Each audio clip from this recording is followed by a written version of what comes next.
पुलवामा आत्मघाती हल्ल्यासंदर्भात सीआरपीएफ आणि गृह मंत्रालयाच्या चौकशीमध्ये तफावत असून या आत्मघाती हल्ल्याचं सत्य जनतेसमोर यावं यासाठी केंद्र सरकारनं यावर स्पष्टीकरण देणं गरजेचं आहे असं प्रतिपादन लेखक संशोधक फिरोज मिठी बोरवाला यांनी केलंय। पुलवामा नंतर भारतानं केलेल्या बालाकोट हल्ल्याचे पुरावे सुद्धा सरकारनं देण्याची गरज असल्याचं त्यांनी सांगितलं। कोल्हापुरात आयोजित व्याख्यानात ते बोलत होते। कोल्हापुरातील विविध विवेकवादी संघटनांनी एकत्र येत लोकजागर या संघटनेची स्थापना केली आहे। या संघटनेच्या वतीनं पुलवामा बालाकोट काही तथ्य काही प्रश्न या विषयावर राजर्षी शाहू स्मारक भवनात फिरोज मिठी बोरवाला यांच्या व्याख्यानाचं आयोजन करण्यात आलं होतं। पत्रकार विजय चोरमारे या व्याख्यानाच्या अध्यक्षस्थानी होते। जम्मू आणि काश्मीरचे राज्यपाल सत्यपाल मलिक हे या व्याख्यानावेळी ऑनलाईन सहभागी झाले होते, तर निवृत्त कर्नल CJ रानडे हेही यावेळी उपस्थित होते। पुलवामा हल्ल्यासंदर्भात प्रश्न उपस्थित करताना मिठी बोरवाला यांनी CRPFचा ताफा जम्मूमधून श्रीनगरला जाताना दहशतवादी हल्ल्याची शक्यता वर्तवली गेली असताना जी काळजी घ्यायला पाहिजे होती ती घेतली नसल्याचं सांगितलं। या हल्ल्यात दहशतवाद्यांनी काळ्या रंगाची स्कॉर्पिओ वापरल्याचं CRPFच्या चौकशीत म्हटलंय, तर गृह मंत्रालयाच्या चौकशीत लाल रंगाची मारुती होती असं नमूद करण्यात आलंय। या दोन यंत्रणांच्या चौकशी अहवालातील तफावतीबद्दल सरकार काहीच बोलत नसल्याबद्दल फिरोज मिठी बोरवाला यांनी आश्चर्य व्यक्त केलं। एक वो बात, दूसरा कि मैंने पहले ही बोला था कि दो नैरेटिव है। एक है CRPF का जो बोल रहा है कि इंटेल अलर्ट हमको मिलेगा ही नहीं, वो भी आप ही गए। दूसरा है मिनिस्ट्री ऑफ अफेयर्स का जो बोल रहा है कि हमने इंटेल अलर्ट हम रियल टाइम में एक्सचेंज कर रहे थे। तो पहले तो सरकार को डिसाइड करने दो कि MHA सही बोल रहा है या CRPF सही बोल रहा है। मैंने दोनों बातें यहाँ रखी। आदिलदार को पकड़ा नहीं, गाड़ी को बदला गया, तो ये क्यों आपने फैब्रिकेट किया एविडेंस को? रोड ओपनिंग पेट्रोल ने अपना काम नहीं किया। गवर्नर साहब का बैठे थे, 10-12 दिन के पहले गाड़ी घूम रही थी बम लेकर, गवर्नर साहब बोल रहे उसको चैलेंज करो कोर्ट में, बोलो कि सर पर झूठ बोल रहा है, उसको सेडिशन में डालो, नहीं हो रहा है वो काम। पॉइंट इज के वो गाड़ी, ये जो SUV ने ठोका है ना भाई साहब, जब इतनी बड़ी कॉन्वॉय चल रही है तो आप सिविलियन ट्रैफिक को कैसे अलाउ करते हो? और ये रोड ओपनिंग पेट्रोल को बैरिकेड करने की जरूरत थी, वो गाड़ी निकली कैसे, वो गांव से और कैसे हाईवे पे, उसका जवाब MHA दे, CRPF दे, BSF दे, आर्मी दे। इंक्वायरी तो करो, इंक्वायरी नहीं हो रही है। सुप्रीम कोर्ट में डिमांड हुआ कि उरी और पुलवामा की इंक्वायरी करो, सुप्रीम कोर्ट ने मना कर दिया। मोदी जी अमित शाह सुनने के लिए तैयार नहीं, तो छुपा क्यों रहे हो? और एक इंक्वायरी हुई थी, कौन सी इंक्वायरी हुई थी? जब बालाकोट में ये जो F-16 और हमारा जो हुआ अभिनंदन को पकड़ा था, छोड़ दिया, एक हेलीकॉप्टर गिरा गया, याद है बराबर आपको? पता है ना? किसको नहीं पता है? एक हेलीकॉप्टर हमने फ्रेंडली फायर में हमारा कोड उड़ा लिया, 6 हमारे एयरफोर्स अफसर मारे गए, उसकी इंक्वायरी हुई, उसको उसका चार्जशीट हुआ, एक हमारा एयरफोर्स अफसर उसमें गिल्टी पाया गया, इंक्वायरी हुई उसमें। तो जब 40 जवान शहीद हुए, उसकी इंक्वायरी क्यों नहीं हो रही? क्यों झूठ बोला जा रहा है देश को? CRPF का नैरेटिव अलग, उनका इंक्वायरी रिपोर्ट बोल रहे कोई इंटेल अलर्ट नहीं था, गाड़ी SUV थी। MHA बोल रहा कि इंक्वायरी मतलब वो मारुति लाल कलर की गाड़ी थी और इंटेल अलर्ट थे, दोनों अलग बातें बोल रहे और सरकार कुछ भी नहीं बोल रही। फिरोज मिठी बोरवाला यांनी पंतप्रधान नरेंद्र मोदी यांना पुलवामा हल्ला झाल्यानंतर जिम कार्बेट पार्कमधून तातडीनं दिल्लीला येणं शक्य असतानाही ते का आले नाहीत असा प्रश्न उपस्थित करत त्यांनी या हल्ल्याचा राजकीय फायदा उचलल्याचा आरोप केला। Now, yeah, okay. Now let's go to fact 17. Okay. Modi ji हमारे प्रधानमंत्री, आदरणीय बोलना मुश्किल है, प्रधानमंत्री तो बोल दूंगा। तो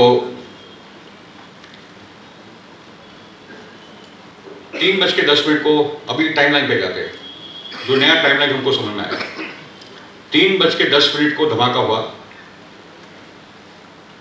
5:10 को हमको एक बात पता चल गई थी कि रुद्रपुर की एक मीटिंग को मोदी जी ने संबोधित किया था बाय टेलीफोन। ये आपको पता है? रुद्रपुर एक यूपी में गांव है, वहां बीजेपी की मीटिंग थी। तो रुद्रपुर के गांव का जो मीटिंग था वो मोदी जी ने बाय टेलीफोन उनको संबोधित किया था, मगर पुलवामा का जिक्र नहीं किया था। तो मोदी जी का रिपोर्ट टीवी पे आ रहा है कि वो रुद्रपुर की मीटिंग को संबोधित कर रहे हैं, टिकट टेप नीचे 10 जवान मारे गए वो बता रहा है, मगर मोदी जी 5:10 2 घंटे के बाद भी पुलवामा का जिक्र नहीं करते। और अभी हमको पता है कि 4:10 के आसपास, 1 घंटे के बाद जो सतपाल मलिक ने बोला है, 1 घंटे के बाद मोदी जी का फोन जाता है उनको कि आप चुप बैठे। तो मोदी जी को पता था। अभी सवाल ये आता है कि जब Modi ji Corbett national park में थे, उनके पास हेलीकॉप्टर था।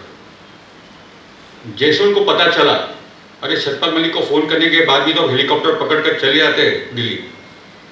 इतना बड़ा धमाका था, इंडिया पाकिस्तान का युद्ध वाला माहौल बन चुका था, तो आपको 1 घंटे के बाद तो आपके हेलीकॉप्टर के बंद में जाना चाहिए था। राजनाथ सिंह क्यों चुप है, अजीत डोभाल क्यों चुप है, निपन मिश्रा क्यों चुप है, उनको जवाब देना तो मोदी जी को इसका जवाब देना। मगर सतपाल मलिक ने इतनी बड़ी बात बोलने के बाद ना उसको कोई चैलेंज हो रहा है। अरविंद सावंत ने भी इस बार बात बोली पार्लियामेंट में, गोगोई ने भी बात बोली कि सतपाल मलिक का आपको फोन आया था, कोई जवाब वो लोग देने के लिए तैयार नहीं, उस पर डिबेट पे एंगेज करने के लिए तैयार नहीं। फाइनली 7 बजे के आसपास Modi ji Corbett national park से निकल जाते हैं, वो दिल्ली जाते हैं। जो लाशें, जो कफन लाए गए थे दिल्ली, वो उसकी परिक्रमा करते हैं। और मैं समझ गया कि ये गोधरा वाला माहौल बन गया, ये इलेक्शन तो हमारे हाथ से गया है। और उसके बाद एक पूरा माहौल अलग बन जाता है। Next slide. ये टेलीग्राफ का फोटो है। टेलीग्राफ एक पेपर है, जबरदस्त वो उसके स्टोरी आते रहते हैं, जिसमें मैंने बोला कि 14 फरवरी के पहले मोदी जी की बोलती बंद थी, चौकीदार चोर है, नीरव मोदी, चौकसी, रफेल का कांड, वो पूरा नैरेटिव देश में चल रहा था। पुलवामा के बाद इनके लिए अलग अलग, उनके अब देखो, उनके चेहरे पे हंसी देखो। This is Modi after the blast.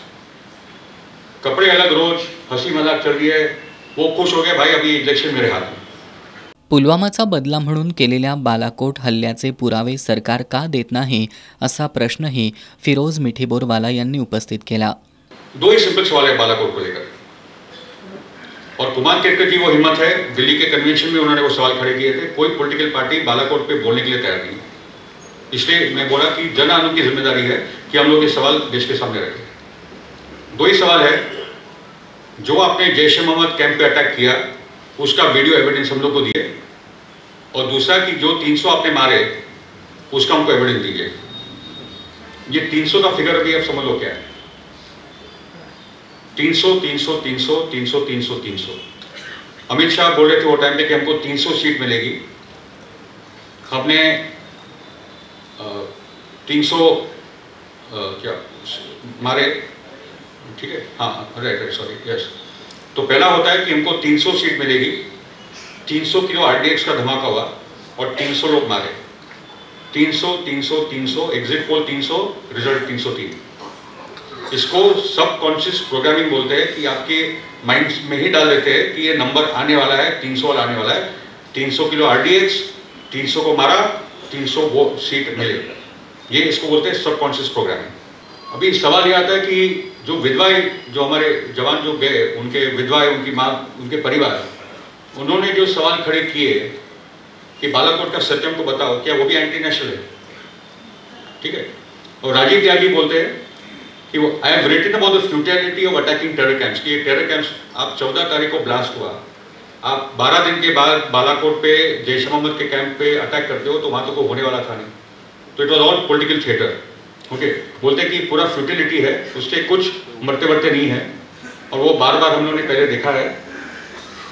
खाली इतना है कि इस बार जो आर्म फोर्सेस है, they are being used for the personal glorification of Narendra Modi.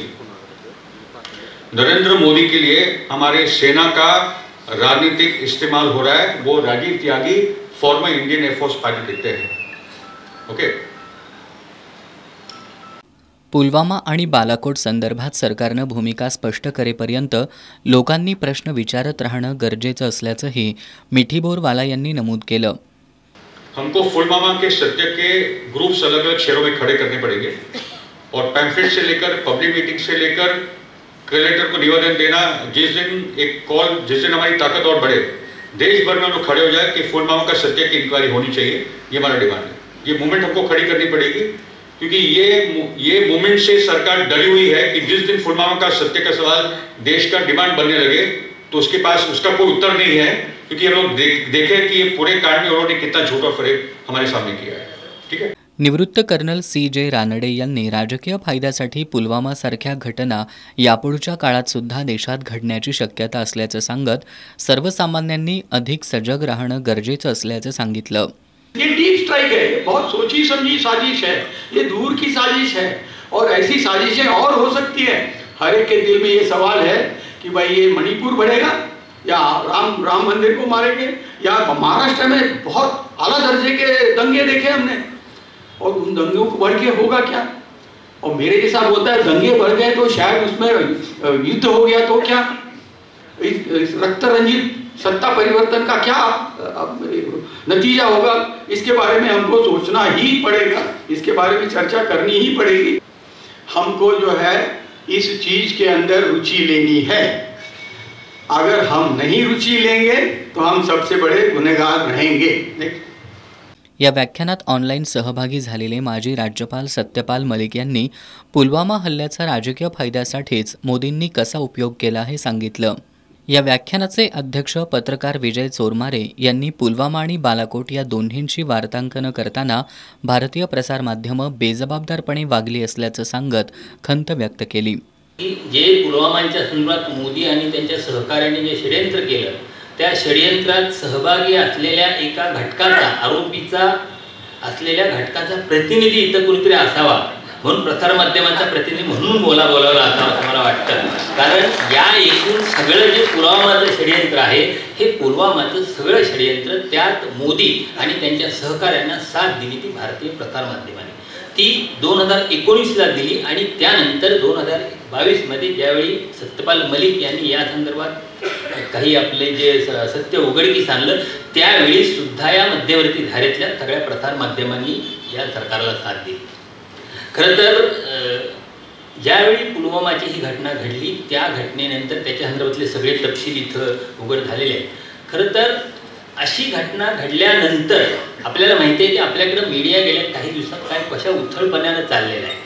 म्हणजे अगदी श्रीदेवीचा मृत्यू झाला की टीव्हीचा अँकर अगदी बाथटबमध्ये जाऊन रिपोर्टिंग करतो, तसं पुलवामाची घटना घडल्यानंतर आणि त्यानंतर बालाकोटचा स्ट्राईक झाल्यानंतर सगळे टीव्ही चॅनल तुम्ही आठवून बघा, सगळ्या न्यूजरूम्सना असं त्या लष्कराच्या मुख्यालयाचं असं स्वरूप आलं होतं। सगळे अँकर होते, बहुतेक चॅनलचे अँकर लष्कराचा गणवेश घालून रिपोर्टिंग करत होते। म्हणजे त्यांना लष्कराचं कामकाज त्या संदर्भातली काही कशाची कल्पना नव्हती, पण सगळ्यांच्या अंगात जोश संचारलेला होता। सगळी माणसं सूत्रांच्या हवाल्यानं, सगळ्यात महत्त्वाचं म्हणजे ज्याला कुठल्याही गोष्टीला तथ्यांचा आधार नाही, या संदर्भातली कुठलीही सरकारची किंवा लष्कराची कुठलीही यंत्रणा एकही गोष्ट अधिकृतपणे सांगत नसताना केवळ सूत्रांच्या हवाल्यानं धडधडीत खोटी माहिती सांगत होते। म्हणजे बालाकोटचा स्ट्राईक झाला आणि सगळ्या माध्यमातून त्यावेळी 300 लोक, पाकिस्तानचे 300 दहशतवादी ठार केले, अशा पद्धतीने हेडलाईन्स होता। त्या संदर्भातला पुरावा किंवा त्या संदर्भात हवाला कुठल्याही माध्यमानं कुठंही दिला नाही। म्हणजे भारतीय प्रसार माध्यमांनी ऐन निवडणुकीच्या काळात सरकारनं केलेल्या एका षडयंत्राच्या प्रचारकाची भूमिका त्या काळात पार पाडली असं गंभीरपणे म्हणता येईल। इतके पुरावे आपल्याकडे तत्कालीन परिस्थितीत आणि आज सुद्धा आपल्याकडे उपलब्ध आहेत असं मला वाटतं। त्यामुळे या सगळ्या प्रकरणामध्ये माध्यमांचा जो म्हणजे भूमिका होती ती अत्यंत संशयास्पद, अत्यंत आक्षेपार्ह, अत्यंत बेजबाबदार होती असं माझं व्यक्तिशः मत आहे। आणि त्यामुळे माध्यमांचा प्रतिनिधी म्हणून जी आपल्याला लाज वाटायला पाहिजे ती मला व्यक्तिशः वाटत असते। यावेळी फिरोज मिठेबोरवाला यांनी लोकांनी उपस्थित केलेल्या प्रश्नांना उत्तरं दिली। या व्याख्यानाच्या आयोजनासाठी लोकजागरचे प्रमोद पुंगावकर, सुधीर हंजे, संजय पाटील, जीवन बोडके, महेश जाधव, राजू मालेकर, सीमा पाटील, अमरदीप कुंडले आदींनी परिश्रम घेतले।